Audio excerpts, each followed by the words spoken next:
শ্রমিক ভট্টাচার্য ঘুম থেকে ওঠা থেকে শুরু করে দিয়ে শ্রমিক ভট্টাচার্য ঘুম থেকে ওঠা শুরু থেকে ঘুমোতে যাওয়া অবধি শুধুমাত্র মমতা বন্দ্যোপাধ্যায় এবং তৃণমূল কংগ্রেস তাদেরকে কালিমা লিপ্ত করার চেষ্টা করেন, তাদের ব্যাপারে খারাপ কথা বলেন, স্বপ্নের মধ্যেও বলেন।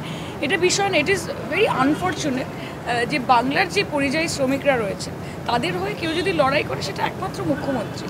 বিরোধী দল বিজেপির মমতা বন্দ্যোপাধ্যায়ের সাথে সমস্যা থাকতে পারে, কিন্তু এই প্রক্রিয়ার মধ্যে যদি বাংলা এবং বাঙালির সঙ্গে ওনারা শত্রুতা করে ফেলেন তাহলে ইটস ভেরি আনফর্চুনেট বলে। আর দ্বিতীয় প্রশ্ন হচ্ছে, আজকে তো সংসদ উত্তাল হবে, কারণ হচ্ছে আজকে আপনারা সবাই মিলে সংসদে ওই বাঙালি তার অস্মিতা নিয়ে আপনারা সোচ্চার হবে। আমরা সোচ্চার হব এবং অ্যাডজর্নমেন্ট মোশনও দাখিল করা হচ্ছে, এবং তার থেকেও বড় কথা হচ্ছে বাঙালি, বাংলা এবং বাংলা ভাষার ওপর কোনো রকমের অন্যায় যতদিন মমতা বন্দ্যোপাধ্যায় বেঁচে আছে ততদিন আমরা মেনে নেব না।